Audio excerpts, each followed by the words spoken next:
RLI, or right lifted increase, is one of several ways to increase one stitch in your knitting, and it looks like this.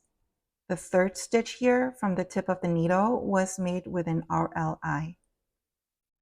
To do so, we pick up the right leg of the stitch under the left needle and knit it. So here's our left needle, and then this is the stitch that is right underneath it.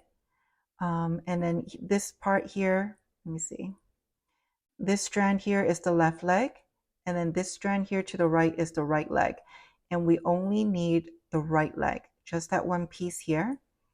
And then we put it onto the left needle so we can knit that one strand.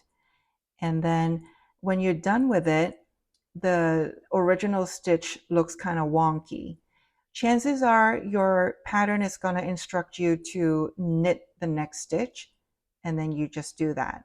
But of course, just follow the instruction, like whatever your pattern calls for. But my guess is that it's probably going to ask you to knit that, but please double check.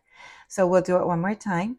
So here is the stitch on the left needle, and then here is that stitch underneath that, the next stitch, and then we only need the right part of that strand, of that stitch rather. So here's that strand. I'm going to put it onto the left needle, and then I'm going to knit it. And then I'll follow through and knit 2 stitches after that, and I'll show you one more time. So here is this live stitch, and then here is the right leg of the stitch right below it.